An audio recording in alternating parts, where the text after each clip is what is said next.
We will now take up bills at serial number 15, 16, 17, and 18 together. Honorable Minister may move motion for consideration of these 4 bills one by one. Madam Speaker, I rise to सभी move एक साथ हो सकते हैं। that the Central Goods and Services Tax Bill 2017 be taken into consideration. All others also you can, together you can. The Integrated Goods and Services Tax Bill 2017, the Goods and Services Tax Compensation to the States Bill 2017, and the Union Territory Goods and Services Bill, Tax Bill 2017 may be taken into consideration. Yes, yes, now you can initiate. Want to say something?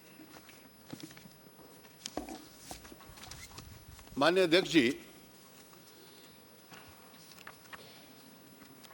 ये एक महत्वपूर्ण 4 विधेयक हैं जिनको संयुक्त रूप से इसलिए लिया जा रहा है कि इनका जो सब्जेक्ट मैटर और संदर्भ है वो सेम है।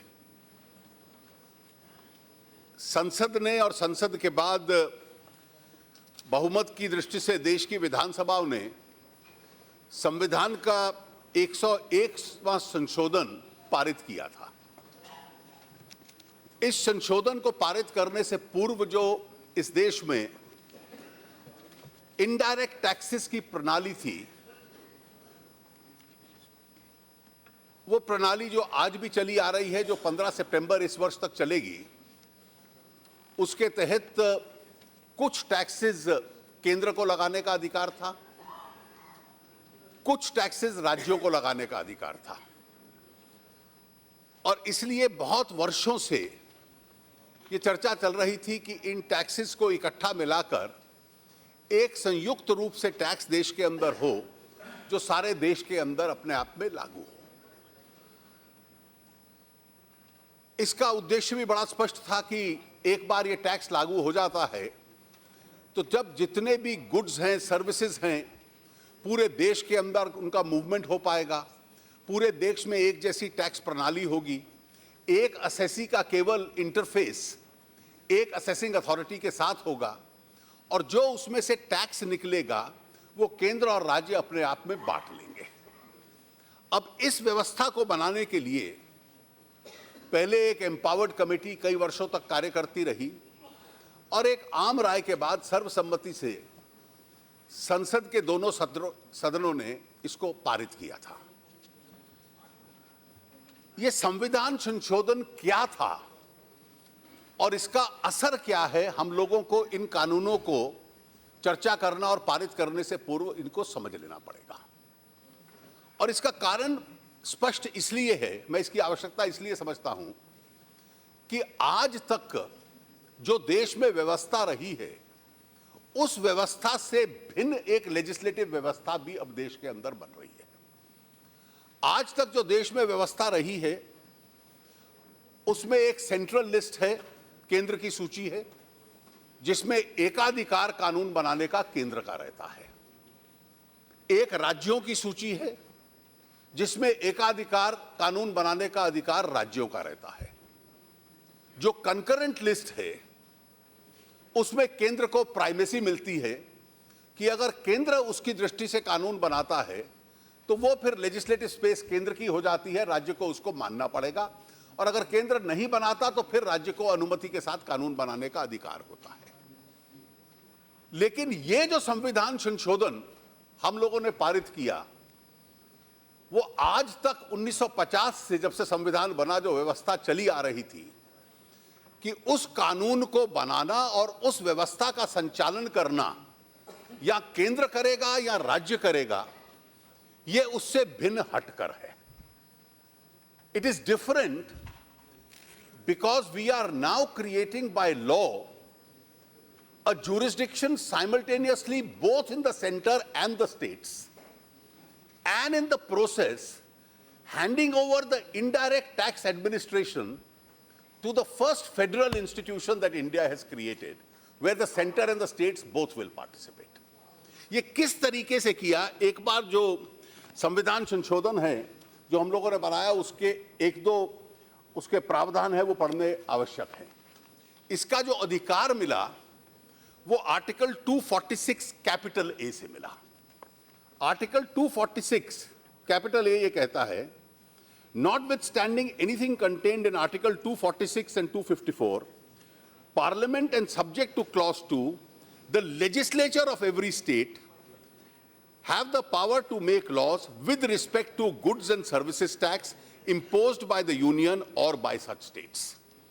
इसका अर्थ यह है आर्टिकल 246 ए का कि संसद को भी और राज्यों की विधानसभा को भी गुड्स एंड सर्विसेज टैक्स लगाने का अधिकार होगा। और इस अधिकार का दोनों प्रयोग कैसे करेंगे कि उस अधिकार में आपस में टकराव न आए, क्योंकि जो संघीय ढांचा है वो तभी चल सकता है। इसकी व्यवस्था के लिए हम लोगों ने दो प्रावधान और बनाए। आर्टिकल 269 ए, जिसका संदर्भ आईजीएसटी के साथ है, levy and collection of goods and services tax in the course of interstate trade and commerce. तो इंटरस्टेट ट्रेड एंड कॉमर्स में जो टैक्स लगेगा वो केंद्र को किस प्रकार से लगाने का अधिकार होगा। और आर्टिकल 270 उसका प्रावधान है कि distribution of the tax between the centre and the states itself. इसके बाद जो उसकी पूरी व्यवस्था थी वो हमने आर्टिकल 279 कैपिटल ए में डाली। आर्टिकल 279 ए के माध्यम से जीएसटी काउंसिल बनाई गई। जीएसटी काउंसिल में 29 राज्य, 2 यूनियन टेरिटरीज जिनमें विधानसभा है, दिल्ली और पुडुचेरी, यानी 29 + 2 31, और एक केंद्र, यानी 32 राज्यों का प्रतिनिधित्व रहेगा। उन राज्यों के जो वित्त मंत्री होंगे वो उसके सदस्य होंगे। और उस जीएसटी काउंसिल को हमने ये अधिकार दे दिया कि आप रेकमेंड कीजिए कि टैक्स का ढांचा कैसा होगा, टैक्स की प्रणाली क्या होगी, टैक्स की व्यवस्था क्या होगी, और इस टैक्सेशन के संबंध में कानून किस प्रकार से बनेंगे। So the power to recommend, और इसमें जो प्रावधान में पढ़ दूं 279 ए में जो 4 है, the goods and services tax council shall make recommendations to the union and to the states, यानी केंद्र सरकार को भी और राज्यों को भी काउंसिल सिफारिश करेगी on A taxes and cesses and surcharges, B the exemptions, C the model goods and services tax laws. तो जो कानून भी हैं उनकी व्यवस्था भी एक प्रकार से ये काउंसिल अपने आप में तय करेगी। और इस काउंसिल की हम लोग अभी तक 12 मीटिंग्स कर चुके हैं। हर मीटिंग 1 दिन, 2 दिन, 3 दिन चलती है, कई घंटों तक चलती है। और हम लोगों का एक प्रयास ये रहा कि एक ऐसी व्यवस्था बने कि ये काउंसिल एक प्रकार से सर्वसम्मति के साथ अपने निर्णय ले। अब उस सर्वसम्मति के साथ जो निर्णय काउंसिल ने लिए हैं, उसने अपनी रिकमेंडेशन 5 कानूनों के संबंध में भेजी है, जो 4 संसद के सामने आएगी और एक रिकमेंडेशन हर राज्य की विधानसभा और 2 यूनियन टेरिटरीज जिनमें विधानसभा यानी 31 विधानसभाओं के सामने जाएगी। ये 5 कानून क्या हैं? पहला कानून है सेंट्रल जीएसटी लॉ। अब सेंट्रल जीएसटी लॉ गुड्स और सर्विसेज के ऊपर जो टैक्स लगेगा उसको इंटीग्रेट कर देता है। वो टैक्स कितना लगेगा ये काउंसिल तय करेगी। कानून में उसकी ऊपरी सीमा क्या है, केवल उसकी व्यवस्था की जाती है। और उस टैक्स को इकट्ठा करना, उसको कलेक्ट करना और उसकी जो संचालन की सारी व्यवस्था सीजीएसटी लॉ के अंदर है। इसका दूसरा कानून है एसजीएसटी लॉ, जो केंद्र के सामने नहीं आएगा, जो 31 विधानसभाओं के सामने जाएगा, जो सेंट्रल लॉ का एक प्रकार से मिरर इमेज है कि हर राज्य में जो स्टेट जीएसटी है वो किस प्रकार से लगेगा। तीसरा कानून है इंटीग्रेटेड जीएसटी, जो इंपोर्ट्स के संबंध में या एक राज्य से दूसरे राज्य में या एक यूनियन टेरिटरी से दूसरी यूनियन टेरिटरी में अगर कोई ट्रांजैक्शन होता है तो उसके संबंध में जो इंटरस्टेट ट्रेड के ऊपर टैक्स लगता है जो उसका संचालन करेगा। तीसरा कानून है UT GST law, union territory GST law. 5 ऐसी यूनियन टेरिटरीज हैं जिनमें विधानसभा नहीं है, चंडीगढ़, अंडमान निकोबार एक्सेट्रा। और इसके अलावा टेरिटोरियल वाटर्स के बियॉन्ड जो भारतीय टेरिटरी मानी जाती है वो भी यूनियन टेरिटरी मानी जाती है कि उसके अंदर जो टैक्स लगेगा। तो चौथा लॉ उसी व्यवस्था में यूटी जीएसटी लॉ है। और ये कानून एक प्रकार से जो सीजीएसटी लॉ है उसके प्रावधानों को इनकॉर्पोरेट कर लेता है और उन यूनियन टेरिटरीज के ऊपर लागू करता है। और जो पांचवा और अंतिम कानून है कि संविधान संशोधन में हमने ये कहा था कि पहले 5 वर्ष तक अगर किसी राज्य को भी इसमें घाटा होता है तो उस घाटे की पूर्ति की जाएगी। Now how is that compensation to be paid? उस कॉम्पेंसेशन को पे करने की जो व्यवस्था बनाई है वो भी मैं आपको समझा देता हूं कि अभी हम लोगों ने मल्टीपल टैक्सेशन ब्रैकेट्स रखे हैं। काफी कमोडिटीज और गुड्स ऐसे होंगे, विशेष रूप से जो खाने की चीजें हैं, जो सस्ते होने चाहिए, जो जीरो रेटेड होंगे। तो पहला टैक्स स्लैब अपने आप में जीरो रहता है। दूसरा टैक्स स्लैब 5% का होता है। तीसरा टैक्स स्लैब हमने 2 स्टैंडर्ड रेट रखे हैं, 12% या 18%। और जो हाई कमोडिटीज हैं उसका रखा है 28%। लेकिन कई ऐसे गुड्स हैं जिनका स्वास्थ्य के ऊपर एडवर्स असर पड़ता है, जिनको सिन प्रोडक्ट्स कहते हैं, या लग्जरी प्रोडक्ट्स हैं, जिनके ऊपर आज टैक्सेशन व्यवस्था 28 से ज्यादा है। मान लीजिए टबैको रिलेटेड सिगरेट्स, इस तरह के आइटम्स हैं, ये 60-65% तक जाते हैं। लग्जरी व्हीकल्स 40% तक जाते हैं। इसलिए लग्जरी आइटम्स और सिन प्रोडक्ट्स और एनवायरमेंट, जैसे कोल के ऊपर सेस हम लोग लगाते हैं, वो एनवायरमेंटली पर्यावरण की दृष्टि से वो टैक्स लगाना आवश्यक होता है। तो जितना इन कमोडिटीज पे एक्स्ट्रा अमाउंट 28% के ऊपर होगा, 5 वर्षों के लिए उसको कॉम्पेंसेशन सेस मान लिया जाएगा। मान लीजिए अगर सिगरेट पे 65% लगता है, मैं उदाहरण के तौर पे कह रहा हूं, या लग्जरी व्हीकल पे 40% लगता है, तो 28 से ऊपर वाला कंपोनेंट उसका कॉम्पेंसेशन फंड में चला जाएगा। और ये कॉम्पेंसेशन फंड उन राज्यों को मिल जाएगा जिस राज्य को कोई नुकसान होता है। और अगर नुकसान नहीं होता या इसमें से कोई कोष बच जाता है तो वो पैसा फिर राज्य और केंद्र के बीच में डिस्ट्रीब्यूट हो जाएगा। 5 वर्ष तक ये सेस की व्यवस्था हम लोगों ने रखी है।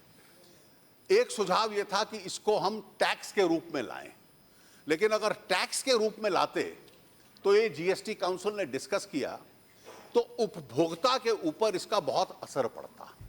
आज तो वो लग्जरी कार पे 40% दे रहा है या सिगरेट पे 65% दे रहा है, तो उसका एक हिस्सा हम लोगों ने सेस के रूप में बांध लिया और मौजूदा कीमतें रहेंगी, इन्फ्लेशनरी इंपैक्ट नहीं होगा।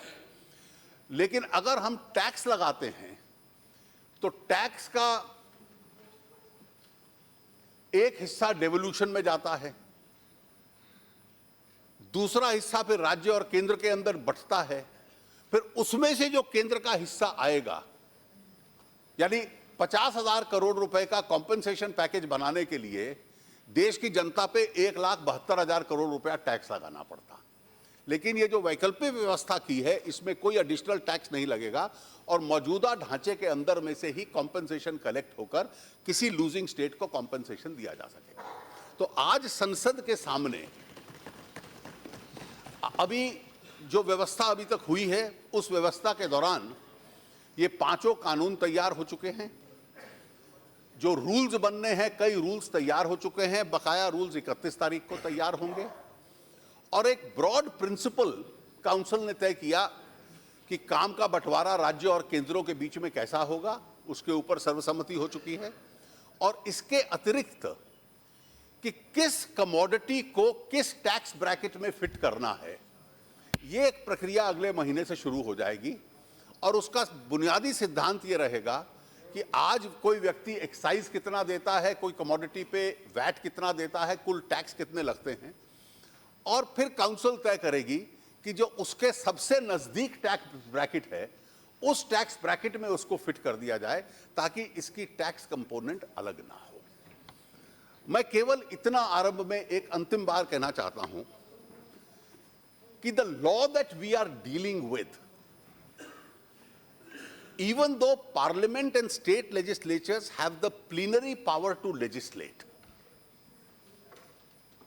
but this is a unique experience of Indian legislatures because ordinarily we legislate in areas which exclusively belong to the domain of parliament or to the domain of the state legislature.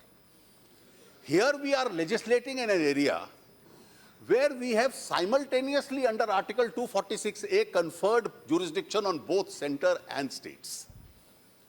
So the states have pulled in their sovereignty to the GST Council. The center has pulled in its sovereignty to the GST Council. So GST Council is India's first federal institution where sovereignty of the center and the states in relation to indirect taxes has been pooled together in a federal institution. Now, to create India's first federal institution, it is incumbent on all of us to make sure that this federal institution works. And therefore, in order to make this federal institution works, the delicate balance between what the center and the states have unanimously agreed is almost a federal contract. It's a federal contract with a constitutional sanction, which, if any of the contracting party says, I unilaterally get out of it, or I will legislate something different. So can there be a situation that all the 32 legislatures say, I will make 1 or 2 changes to the law that we have all agreed? Now, if 32 different changes come and 32 different laws come, then GST becomes difficult, if not impossible, to implement. Therefore, while we discuss this law, we are free to make our recommendations to the Council, which I, as your representative, will carry to the Council. But at the same time, we will have to honor this federal relationship which we have established by way of pooled sovereignty. So whatever the center and the states have agreed can be implemented. Any form of unilateralism by any legislative body, I think, is possible when the area exclusively belongs to your domain. Once we are dealing with a delicate issue of center and state relations, I hope we are guided by to maintain that delicate balance of that relationship itself. With these few words, Madam, I recommend these laws for consideration of this Honorable. Thank you. Arun sir.